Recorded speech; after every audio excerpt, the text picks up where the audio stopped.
Once, a troubled man approached Gautama Buddha, seeking guidance on managing his emotions. He was deeply distressed by his struggles with anger and frustration and wished to learn how to control his emotions effectively. Buddha welcomed him warmly and invited him to sit down, saying, "Let me share a story with you." He began, "There was once a powerful king who ruled over a prosperous land. One day, he decided to pay a visit to a neighboring kingdom, known for the wisdom of its king. Upon his arrival, the neighboring king honored him with a grand feast. During the meal, however, the visiting king noticed a small fly in his soup. He became immediately upset and called for his servant to replace the soup. Observing this reaction, the wise neighboring king spoke up, saying, "Your Majesty, it's just a small fly. Don't let it spoil your mood." The visiting king responded indignantly, "I cannot tolerate such things. Even a tiny fly can ruin my experience." The wise king smiled gently and advised, "Your Majesty, it is not the fly that disturbs you, but your own reaction to it. You hold the power over your emotions. Do not let them have power over you." Struck by the truth of these words, the visiting king returned to his kingdom with a new outlook on handling his emotions. From that day on, he practiced remaining calm in situations that would previously have disturbed him. He discovered that by not reacting impulsively, he could maintain his composure and make better decisions. Buddha concluded, "The power of not reacting can transform us. By controlling our impulses, we can prevent unnecessary anger and frustration that often damage our relationships and hinder clear thinking." However, controlling emotions doesn't mean suppressing them. Rather, it's about acknowledging them without letting them dictate our actions. The man listened carefully, reflecting on Buddha's words.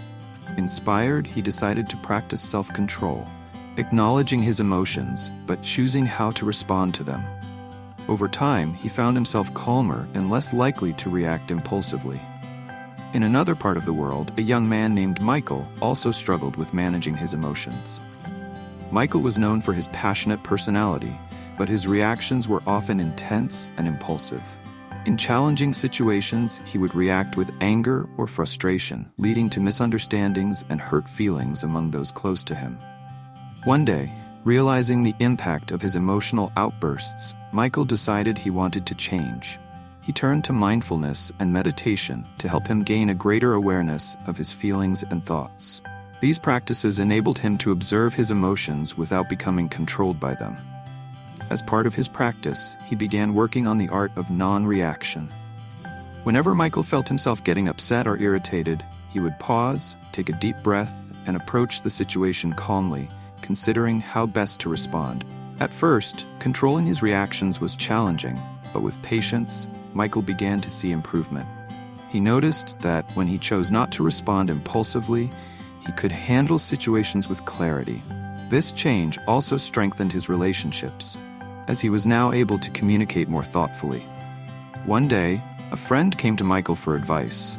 The friend was going through a rough period and felt overwhelmed by emotions. Michael listened intently and offered supportive words. His friend thanked him, saying, "You always seem to stay calm and say the right things. How do you manage it?" Michael smiled, explaining, "It's not that I don't feel upset.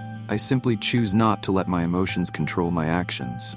Practicing this has helped me a lot, and it's brought more peace into my life."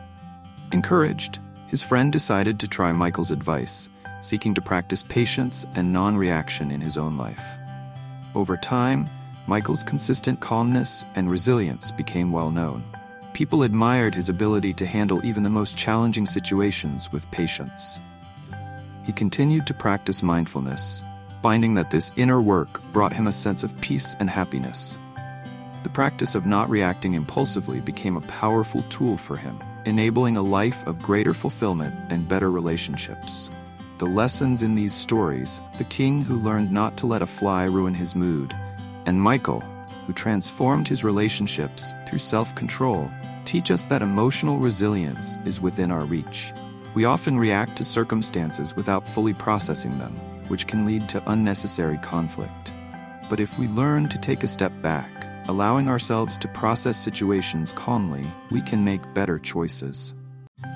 There's great value in recognizing that it is not always the external situation, but rather our response to it that creates distress. When we take responsibility for how we react, we discover our own power to transform situations and emotions.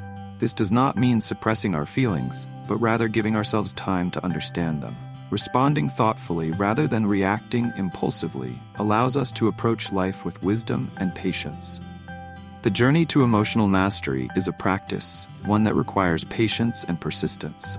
Those who commit to this journey often find that their relationships improve, their well-being strengthens, and they experience greater peace.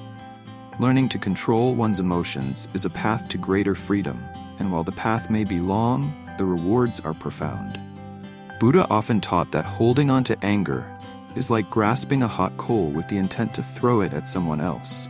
It is oneself who gets burned. Letting go of anger and resentment frees us, allowing us to experience peace. Only by releasing anger can we prevent it from harming us. We may think that reacting is a natural expression of our feelings, but if we pause, we gain the chance to act from a place of wisdom. Being mindful of our emotions and giving ourselves space to respond rather than react can lead us to a more thoughtful and harmonious life.